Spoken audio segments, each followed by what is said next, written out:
Canal 11. Vive con nosotros. El siguiente programa es solo para adultos.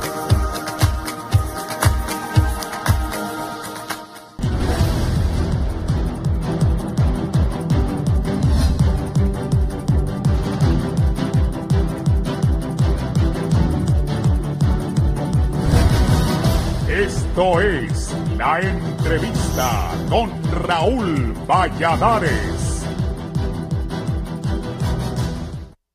En un comunicado oficial, el presidente del Consejo Central Ejecutivo del Partido Liberal, Luis Zelaya, aceptó la invitación al diálogo propuesto por el titular del Poder Ejecutivo, Juan Orlando Hernández, pero sin represión y acompañado de personalidades que generen confianza.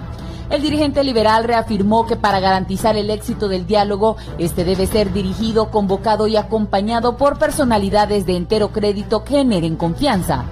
También aseguró su disposición al diálogo franco, sincero, en condiciones de igualdad de partes y sin ningún tipo de represión que solucione la situación política actual, de la que lamentó las muertes posteriores a las elecciones y que no se haya actuado oportunamente con anterioridad.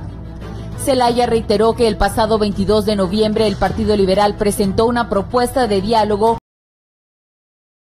social y electoral actual. El comunicado reitera el abordaje de un pacto de nación que traza una línea de conducta que deben de seguir las fuerzas políticas para acercarse a una democracia sustantiva, creíble y eficiente que genere convivencias armónicas. Asimismo, constituir una nueva autoridad suprema electoral, la aprobación de una nueva ley electoral y un nuevo registro nacional de las personas, derogar la ley de secretos oficiales y de clasificación de la información, aprobar la ley de colaboración eficaz y el plebiscito que consulte al pueblo sobre la reelección presidencial. Para el foro La Entrevista les informó Samantha Velázquez.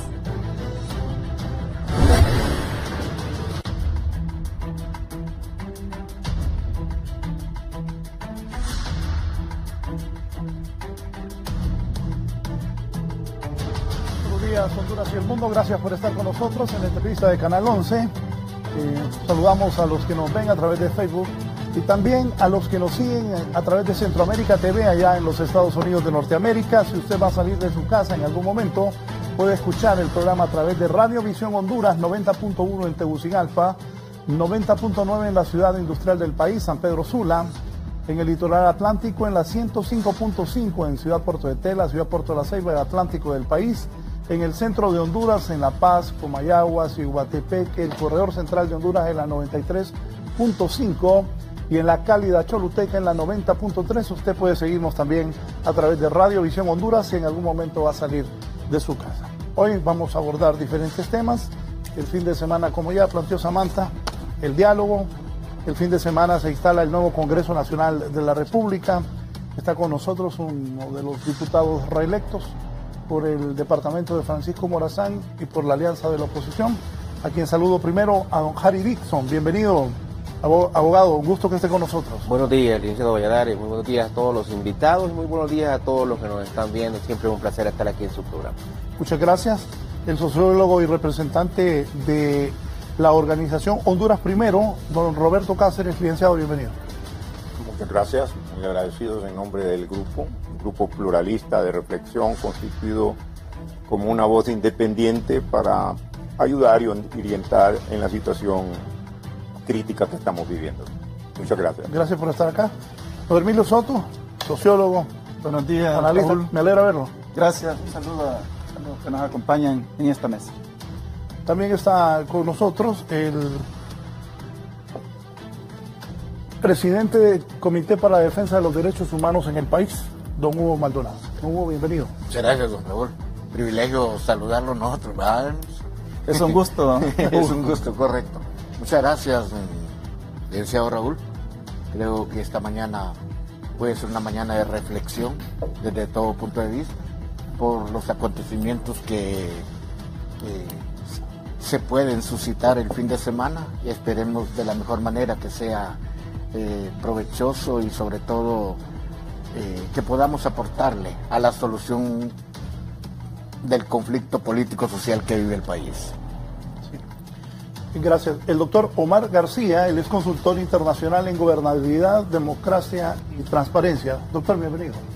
Buenos días, licenciado Raúl, y me siento honrado de estar con tan directo grupo acá, y también un saludo al pueblo hondureño que está siguiendo este programa televisivo, asimismo a las personas, como usted anunció, del continente. Me agrada saber de que nuestra prensa, nuestros medios de comunicación, hemos trascendido más allá de lo que son las fronteras que comúnmente en nuestros tiempos de mozos mirábamos que estaba solo en el aspecto local. Así que le felicito. Antes de entrar en materia, usted platicábamos antes de iniciar este foro que tiene una denuncia que hacer de algo que está ocurriendo en Catacamas, a una, me parece, acción importante que se hace allá y que al parecer están tratando de que desaparezca. ¿Qué ocurre? Sí, yo aprovecho estas cámaras y como he sido invitado para hablar de este tema, que vamos a estar las próximas 2 horas, pero mi corazón ciudadano me impulsa a hacerlo, y entonces yo como ciudadano, hombre que paga sus impuestos y que creo mucho en mi país, en nuestro país como es Honduras, yo quiero hablar al corazón de Catacamas, el municipio más grande de Centroamérica. ¿Desde cuándo Catacamas se ha perdido el espíritu de poder proteger la gente que les está ayudando?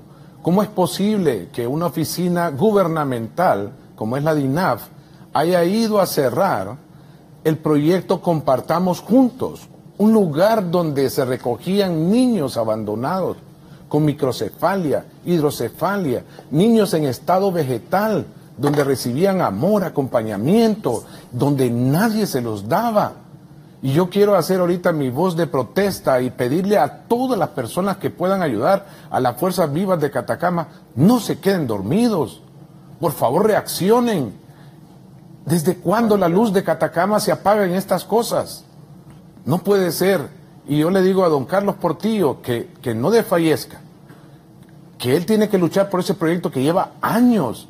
Nadie atendía a niños microcefálicos, hidrocefálicos, niños que estaban parapléjicos en ese lugar, y él tendió la mano y los estuvo. ¿Cómo es posible que se haga eso? Yo me siento indignado de que se está haciendo ese tipo de cosas, que más bien esos proyectos hay que apoyarlos. Y a las fuerzas vivas, únanse. El llamado a las autoridades municipales, a las autoridades del Congreso Nacional que están acá, a los que son de Olancho, y también a las autoridades gubernamentales. Y yo les digo, no lo hagan. Ahí estos proyectos son los que se deben de apoyar. Y yo más bien aprovecho este momento para acá, usted como representante de los derechos humanos y las demás personas, por favor ayudemos a estas personas. Carlos Portillo ha sido un hombre que ha dado la vida por estar ayudando a estos niños. Muchos niños han muerto ahí, pero con amor, con dignidad. Y por el hecho de que nacieron con capacidades mentales muy diferentes a nosotros, no podemos abandonarlos. Honduras no se puede estar convirtiendo en una estatua de cosas que no puede sentir y que no puede disentir con respecto a este tipo de cosas. Y le agradezco el tiempo. Y Carlos Portillo, a nombre de mi familia, de Tesla, que me dijo en la mañana, sinceramente, estamos contigo, pues, y espero que se levanten fuerzas de Catacamas y la gente de Olancho también. Pongan los ojos ahí, por favor. No estamos hablando de 5, 10, 18 niños, es más. Y ha habido un proyecto que ha estado ayudándoles ahí. Así que se ha tendido la mano. No la detengamos. Gracias. Bien, doctor Omar García, ojalá se escuche su llamado. Se habla, ayer se clausuró la legislatura del Congreso Nacional. El domingo se eligen las nuevas autoridades del Congreso Nacional.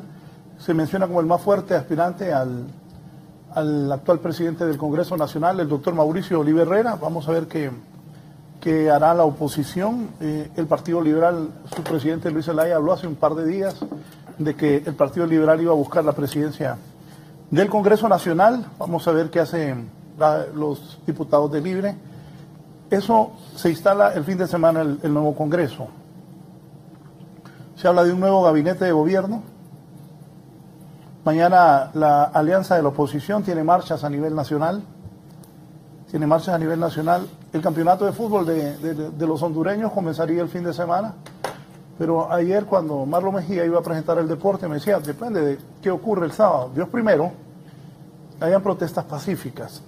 El otro día que hubo la protesta, que fueron muchas personas, bastantes personas que caminaron desde la Pedagógica hasta la Casa de Gobierno, pues todo iba bien hasta cerca de la Casa Presidencial, donde hubo enfrentamiento entre las personas que manifestaban y la policía.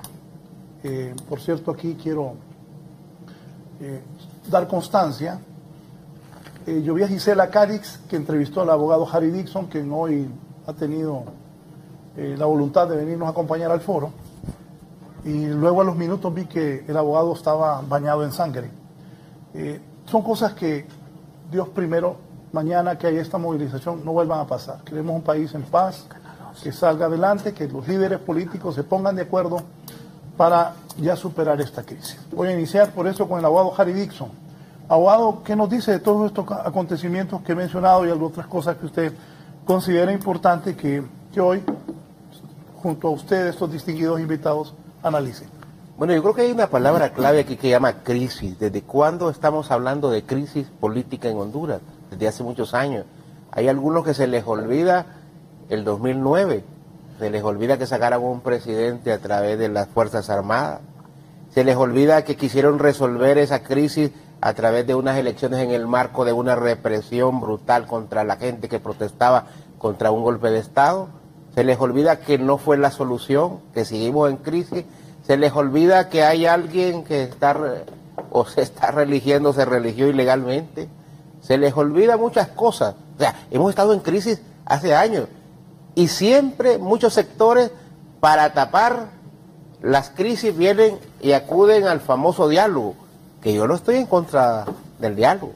Estoy en contra de los diálogos mentirosos, de los diálogos estériles, de los diálogos farsantes que solo buscan tapar la crisis temporalmente para que ésta resurja en tiempo después. Porque el golpe de Estado sigue vigente en Honduras. Usted, licenciado, usted mira a los militares todos los días en la calle. Aquí parece que estuviéramos en guerra. Va al supermercado, están los militares, va al banco, están los militares, va a la carretera, están los militares. Y si cualquiera que levante la mano para protestar, pues lo van a golpear o lo van a matar. Entonces, aquí los sectores, de forma muy acomodada, y lo voy a decir así tajantemente, muy acomodada, acuden a esta forma del diálogo, y yo digo, no estoy en contra, pero ¿de cuántos diálogos venimos hablando en los últimos años? No hablaron de diálogo en el 2009, y que dijeron que con el diálogo se iba a resolver todo. No se resolvió. Impusieron las elecciones a fuerza. De ahí vinieron las elecciones del 2013, cuando creíamos que ya habíamos salido de la crisis política, cuando creíamos que la polarización de la sociedad había terminado, ya los golpistas y los golpeados ya nos podíamos ver y ya podíamos conversar en reuniones, ya podíamos analizar. Y en vez de estar en la calle, los de la resistencia, creamos un partido político para no entrar a ese proceso de estar peleándonos con la policía en la calle. Llegamos al 2013, a las elecciones del 2013. Nos roban las elecciones y aquí nadie dice nada. Aceptamos que nos roban las elecciones y no salimos a la calle, porque no queríamos involucrar nuevamente al pueblo hondureño a una crisis más. Y nos quedamos con ese hueso atragantado y el diálogo. Y volvieron otra vez los sectores. El diálogo porque Honduras quiere paz. Y que vinieron la comunidad internacional y que las reformas electorales. Yo recuerdo la Unión Europea exigiendo reformas electorales y hay muchos sectores reformas electorales. Se fue pasando el tiempo, libre exigiendo en el Congreso reformas electorales, venían las comisiones, venía la Unión Europea, venían otras organizaciones, la sociedad civil, y que las reformas electorales, al final, el presidente del Congreso, don Mauricio Oliva Herrera, dijo en una entrevista, cuando le preguntaron, ¿van a haber reformas? Y él muy soberbio dijo, no, no y no. Y aquí nadie protestó por nada. Se dio el tema de la violación a la Constitución de la República, en la cuestión de los artículos pétreos, y aquí nadie dijo nada, ni nadie protestó absolutamente nada. Aquí se vio cómo la institucionalidad fue violentada, se eligió una Corte Suprema de Justicia a través del soborno de diputados, y aquí nadie dijo nada. Se vio cómo se negoció el puesto de fiscal general, y aquí nadie dijo nada. Aquí se aprobaron ciudades modelos, que es la venta de la soberanía nacional, violentando también artículos pétreos en cuanto al territorio. Aquí nadie dijo nada. Y nos han robado las elecciones, y no voy a hablar de fraude, porque esto no es ni fraude. El fraude en materia penal tiene otras características, necesita más talento, más astucia. Es encubrir la mentira queriéndola convertir en verdad. No, esto fue un robo a mano armada. Un robo a mano armada. Obligaron los de la OEA al señor Matamoros Baxson, presidente del Tribunal Supremo Electoral, a dar los primeros resultados. 5% arriba el ingeniero Salvador Nasralla, 110,000 votos arriba. Y aquí todo el mundo se paralizó. Aquí tradicionalmente los medios de comunicación, hasta que terminaba el conteo. Yo me acuerdo allá en mi pueblo con mi madre, con el radito en la noche, escuchando el conteo de votos en todas las urnas, y hasta que terminaba el conteo. No, aquí todo el mundo se paralizó. Desde el primer conteo todo el mundo... El señor Álvarez, de Ingeniería Gerencial en un medio de comunicación, ya estableciendo la nueva estrategia de cómo iba a ser el robo de las elecciones. Ya en la tarde, con los votos rurales, empezó a disminuir la ventaja del ingeniero Salvador Nasralla, y posteriormente se cae el sistema y terminamos perdiendo las elecciones. Y aquí nadie dijo nada. Entonces, hay que entender al pueblo, hombre. Ustedes no saben lo que cuesta armar un partido político, lo que cuesta ganar unas elecciones, lo que es ver un pueblo emocionado porque acaba de ganar las elecciones. Esa felicidad en cada hombre, en cada mujer, en cada joven que ha ganado las elecciones producto de su trabajo de muchos años, y después verla coartada porque alguien no quiere dejar el poder. Y cuando sale a protestar esta ciudadanía, entonces hay que echarle a los militares para que lo asesinen. Ustedes no saben qué es ver a una niña de 19 años que salió con su banderita de libre, con 2 tiros en la cabeza, porque a un militar se le ocurrió matarla, porque esa es la orden que hay que darles para meterles miedo a los de la Alianza. O sea, ver eso en vivo no es lo mismo que estar haciendo análisis. ¿El día que lo golpearon a usted qué pasó? Ese día había terminado todo, la gente llegó pacíficamente a la marcha. De hecho, yo recuerdo que yo llegué tarde, yo tuve que alcanzar la movilización. La gente iba feliz porque había bastante gente, la gente se ponía alegre. Cuando las movilizaciones son fuertes, de repente empiezan a tirar gas. De repente empieza todo lo que ustedes vieron. Pero aún en el conflicto más intenso no pasó nada. Yo me retiro porque ya de regreso para mi casa, un muchacho se me acerca con su bandera de la Alianza, me va contando que tiene 4 años de no trabajar, que él se va a ir del país, que cree que se va a ir para España porque ya no aguanta la situación. Un militar viene y se le va por detrás, le quita la bandera, otros 2 militares lo agarran al muchacho y se lo llevan detenido. Y yo, al ver aquel escenario, y intercedo por ahí, le digo, mire, no se puede llevar a este muchacho a andar una bandera de un partido político, no es delito en Honduras. O no sé si ya cambió. Acabamos de aprobar un nuevo código penal y no vi en ninguno de los artículos que andar una bandera de un partido político que no sea el que está en el gobierno es un delito en Honduras, y que le da la potestad al ejército, que no tiene potestad de detener a nadie, capturar a un ciudadano. Lo primero que me ocurrió, a ese muchacho lo van a desaparecer. Salgo, intercedo por él.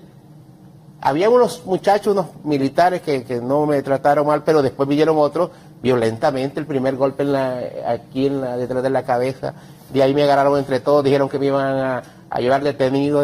Vinieron las patadas, vinieron los toletazos en la cara, vinieron los insultos, vinieron las patadas.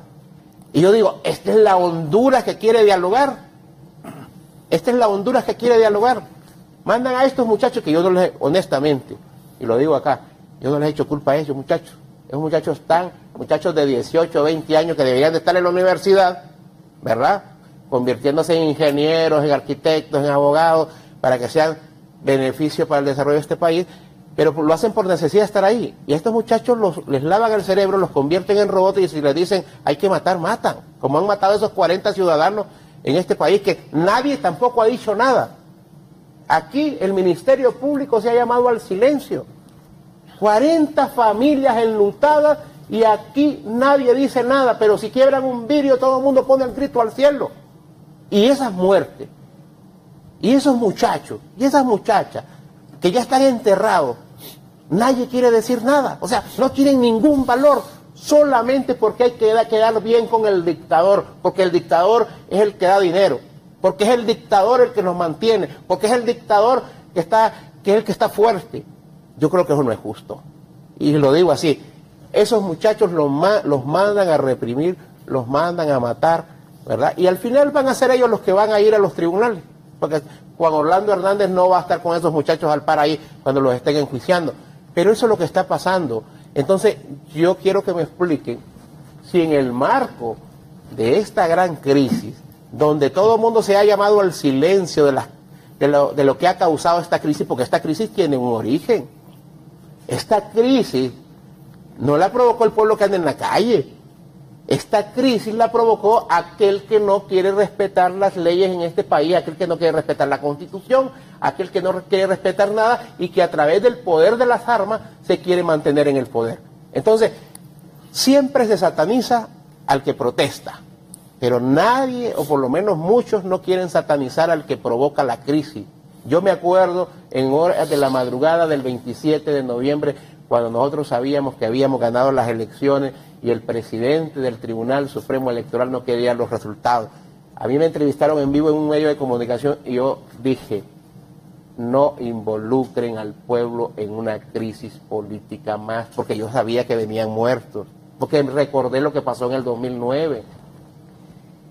Entreguen el poder, de eso se trata la democracia. Si a ustedes le ganaron, entregue el poder. Dentro de 4 años, cambie su propuesta, cambie su estrategia y seguimos en la famosa democracia que hablamos. Pero no quisieron. Lo que hicieron fue robarse las elecciones, mandar a los militares, asesinar a nuestra gente. Y hoy esos sectores que no dijeron nada, que se callaron la boca, hoy dicen, queremos paz. Pero, ¿cuál paz quieren? La paz mentirosa que hemos tenido, donde hay que solo el pueblo pone los muertos. ¿Cuál paz es la que quieren? Yo digo, cuando uno se mete al ladrón, no puede aspirar a vivir en paz. Un ladrón no puede aspirar a vivir en paz. Ustedes miran a mí, yo no nunca ando con guardaespaldas, porque yo nunca me he robado nada.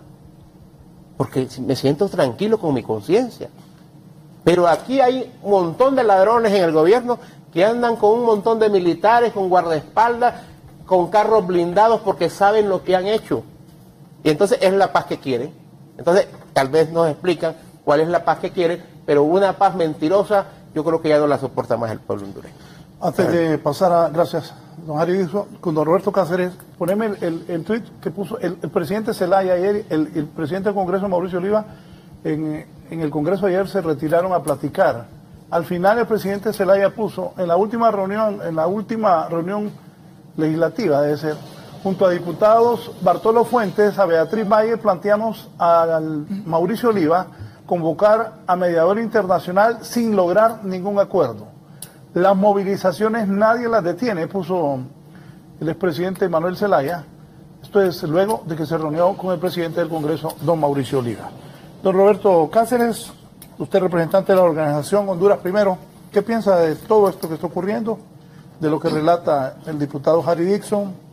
Y bueno, muy importante, solamente que creo que el momento que vive el país no está para desvalorizar o satanizar el diálogo. Creo que nunca se acaban las oportunidades en materia de tratamiento de los problemas más ingentes de un país, de una sociedad. A mi juicio es muy peligrosa esta actitud de quitarle valor a los espacios que hoy, frente a la crisis, se abren para poder tratar no solamente el problema político, sino también las raíces más profundas de la crisis. El abogado Dixon ha tocado un conjunto de temas, pero en esencia para mí yo le exhortaría a revisar esta posición y a todos los que en esa línea están rechazando esta oportunidad de que los distintos sectores del país se sienten para tratar de manera profunda el tema de la crisis y su raíz. Los hondureños hemos sido poco afortunados en aprovechar los momentos críticos. Me recuerdo el huracán Mitch.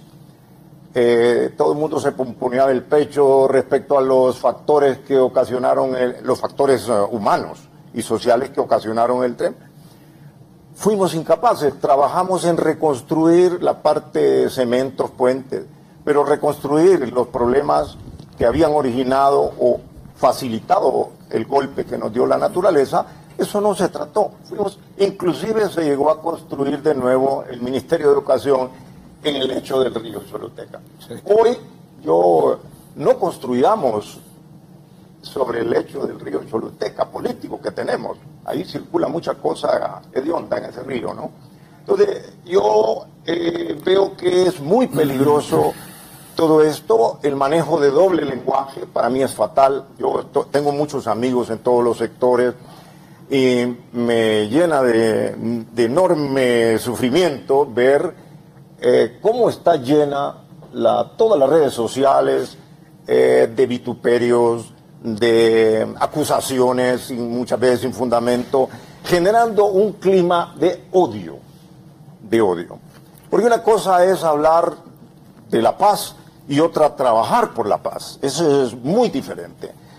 En este momento yo me recuerdo otro caso importantísimo de esta incapacidad, de esta inmadurez, de este infantilismo, de muchas veces de los que tenemos algún papel de dirigencia, de orientación en el país. Por ejemplo, todo el tema de cuando se aprobó el 2010, la ley de visión de país y plan de nación, y se abrieron unos espacios ahí para poder trabajar en la planificación del desarrollo de abajo hacia arriba, etcétera, etcétera. Una ley de Congreso que todos los que trabajamos en planificación deseamos muchos años. Estaba ahí. ¿Qué sucedió? A los espacios de consulta, de planeación, no entraron fuerzas importantes, obreros ni campesinos, porque denunciaron estos espacios como golpistas, ¿verdad? ¿Y qué quedaron ahí? ONGs, algunos cooperantes internacionales, quitándole una fuerza inmensa para poder hacer planteamientos dentro. Esto parece que no tiene nada que ver, pero son ejemplos sustanciales de cómo es importante tomar en peso las situaciones más críticas que hoy vivimos. Es decir, nunca se puede rechazar el diálogo, nunca, porque el otro aspecto del diálogo es la violencia, no hay manera, ¿verdad? Caín y Abel no han dialogado al principio, pero uno terminó matando al otro, ¿verdad? Yo sí creo que lo he visto y lo he sufrido. Yo he visto al abogado Dixon ahí por donde a mí me toca pasar ahí por esa parte de Villanueva en dirección hacia allá, ¿no? Y mi esposa un día tuvo que, en un arranque de miedo, salir con el carro corriendo, porque ahí es posible que otros aprovechen, ¿verdad?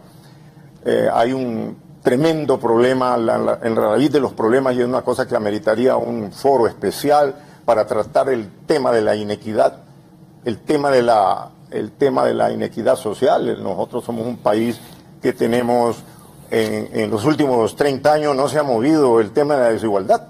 El coeficiente Gini no cambia. O sea, el país crece y el reparto de la riqueza no es equitativo. Y se generan pues estas grandes masas de desempleados y todo, ¿verdad? Tremendo frustraciones que después son manejadas hábilmente y la gente se le plantean enemigos. Este es tu enemigo. Entonces, si lo matas, resolviste el problema, como Hitler con los judíos, ¿verdad? Focaliza que ahí tiene su enemigo, el chivo expiatorio, Entonces todo el odio, el resentimiento, la frustración colectiva va contra aquel enemigo para poder resolverlo. Mátalo, ahí te lo objetivizo, este es tu enemigo. Yo sí pienso que hoy estamos necesitando de un deseo profundo de todos los sectores a vivir en paz. Es claro, coincido con el abogado Dixon, de que la paz no es algo, no es la ausencia de enfrentamiento, no es la ausencia de conflicto, ¿verdad? La paz se construye y el conflicto se asume, ¿verdad? No hay realidad humana, porque yo tengo que decirlo desde mi posición, soy católico, yo creo que detrás de toda la realidad hay que verla desde la antropología humana. Hay un problema de pecado humano y el pecado, es decir, la labilidad del hombre, es la que va generando, bueno, todo lo que vivimos. La historia humana está llena de violencia, desde Caín y Abel. Las sociedades resuelven sus problemas en lo que conocemos. Pero no podemos negar la necesidad del árbitro. Por ejemplo, yo critico muy fuertemente a cuando se quiere desvalorizar totalmente la institucionalidad. El otro día vi un discurso de César Alejandro Narrala y decía, bueno, a partir del 28 de enero no hay nada, no existe nada, ni Congreso, ni nada, ni siquiera pago de impuestos, váyanse. Sin querer hacer un enfrentamiento con esto, que es muy delicado citarlo, pero ¿qué está por detrás de esto? La ruptura, el desconocimiento de la institucionalidad. La institucionalidad que tenemos no es la mejor. Es necesario hacerla más perfectible. Institucionalidad política tiene grandes vacíos y especialmente para mí, en la raíz de todos los males, la institucionalidad económica y social.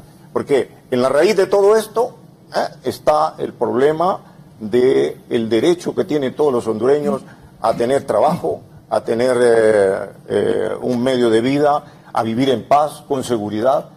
Hoy tenemos que amplia mayoría de la población se les ha ido orillando al punto que solo tienen dos salidas. O se van, la inmigración, ¿verdad? O se meten a las maras, ¿verdad? O se meten a las maras. ¿Por qué no hay empleo? Son cientos y cientos o miles y miles de hondureños que anualmente se incorporan al mercado laboral, tengan títulos o no tengan títulos, no encuentran trabajo. Eso es realmente una cuestión que es urgente tratarla. A mí me gustó mucho, anda circulando en las redes una carta de, supuestamente, no sé si es correcta o no, si eso, de el señor Facusé a la empresa privada, a Luis Laracho. Este tipo de temas es crucial, sí. Crucial. Pienso que dentro del tema del diálogo está queriéndose que sea solamente la parte política, que es esencial, porque es la parte que dirige el país, ¿no? Pero hay que tocar temas cruciales de todos los sectores como este. ¿Qué hacemos con el modelo económico que tenemos? ¿Qué hacemos para lograr realmente que si crece el país, este reparto, porque la riqueza es socialmente producida, es el conjunto, aún los que no trabajan contribuyen a la economía, ¿verdad? Bajan el precio de la mano de obra. O sea que estos temas hay que ponerlos también en la agenda y con el concurso de obreros, campesinos, agricultores. Lo que está hoy, por ejemplo, yo sí cuestiono que se habla de marchas pacíficas, manifestaciones, todo eso está en la Constitución y hay que hacerlo. Y en un Estado democrático hay que permitirlo. Pero yo soy testigo. He estado trabajando en Occidente y los cafetaleros, por ejemplo, están asustados. Si se cae el café, hay una crisis profunda. Yo he escuchado a amigos míos, que son de otros partidos políticos, decir que no importa, que hay que parar el aparato productivo nacional, porque los que sufren son los ricos. No es cierto. Usted ve, Honduras recibe una gran cantidad de recursos de la exportación de café. El café, una vez que se cae, no lo puede recoger. Y no está entrando gente, porque en las aduanas a veces no se permite entrar. La gente no quiere venir a cortar. No hay cortadores de café. ¿Quiénes son los que realmente, los más pobres en el área rural, que viven en barrancos, que no tienen acceso realmente a recursos, van durante la corta de café a hacerse de un ingreso para poder comer, un ingreso monetario, ¿verdad? y se les está negando esa oportunidad.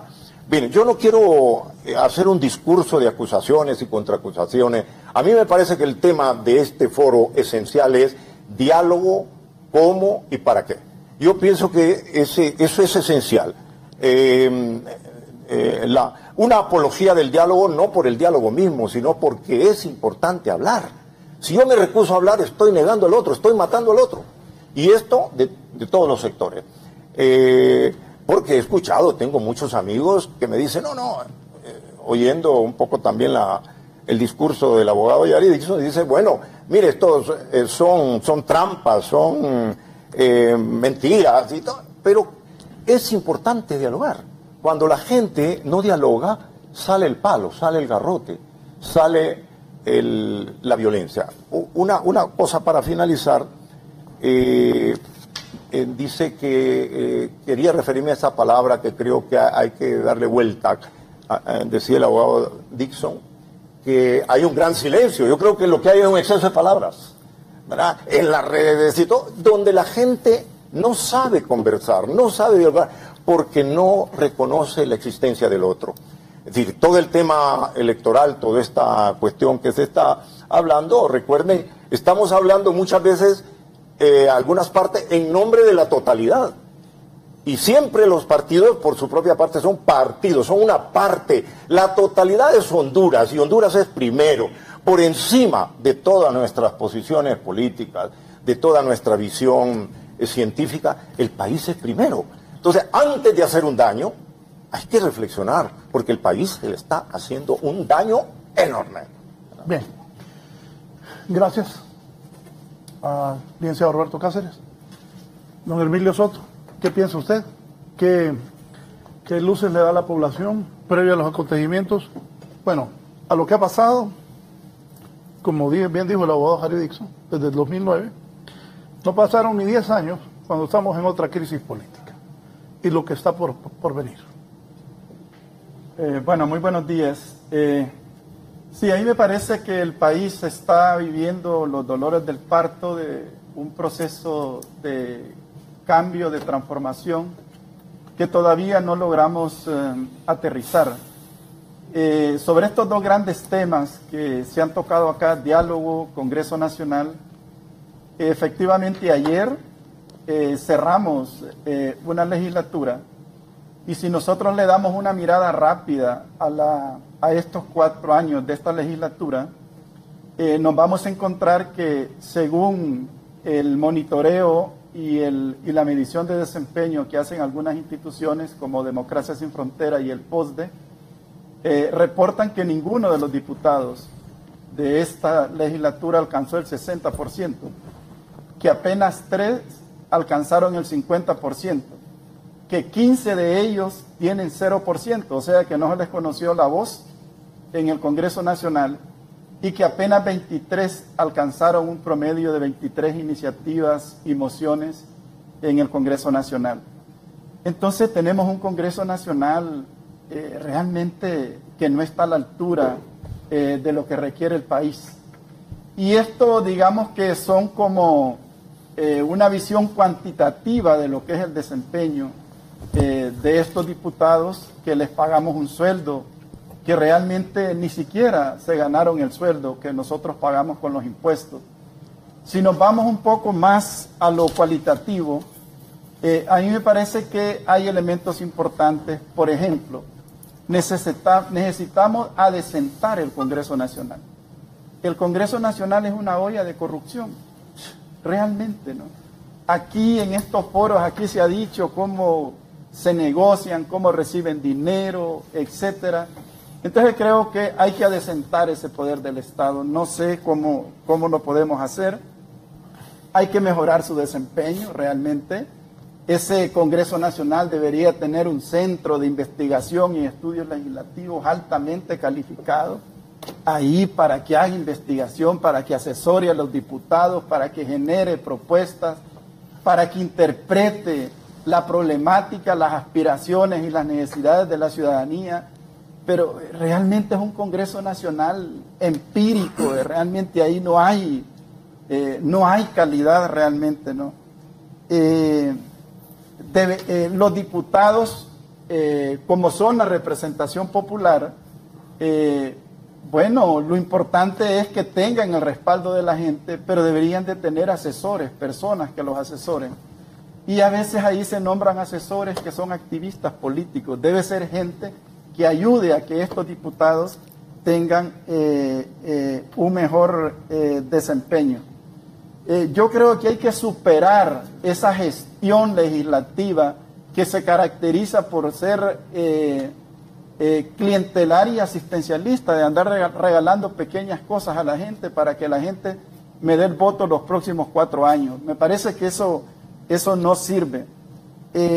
Debemos auditar el presupuesto del Congreso Nacional. Ese presupuesto del Congreso Nacional es un arca abierta. Nadie sabe, a nadie le rinden cuenta. Realmente los organismos contralores del Estado no hacen nada por eso. También debemos de fiscalizar el patrimonio de los diputados, porque los diputados, y es malo generalizar, aquí quiero aclarar eso, pero la gran mayoría van a robar al Congreso Nacional. Ahí tenemos diputados judicializados y una fuente de robo, de corrupción, son este asunto de los subsidios. Debe fiscalizarse el patrimonio de los diputados al momento que son electos. De igual forma debe fiscalizarse el patrimonio de los diputados al momento que salen. Fíjense que cuando uno visita los municipios, la gente de a pie le dice a uno, mire, ese diputado llegó ahí electo con una cosita así, ¿no? Y está saliendo y es dueño de tales cosas. El que roba cree que nadie sabe, pero toda la gente sabe que roba, ¿no? Realmente es una situación lamentable. Ayer se aprobó el presupuesto general de la República, mientras unos estaban silbando, otros estaban levantando la mano y nadie supo lo que ahí se aprobó.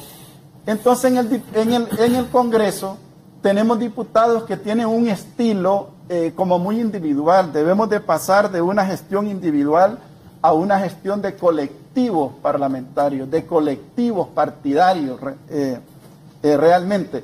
Y hay que decir que aquí la oposición no ha logrado generar rupturas.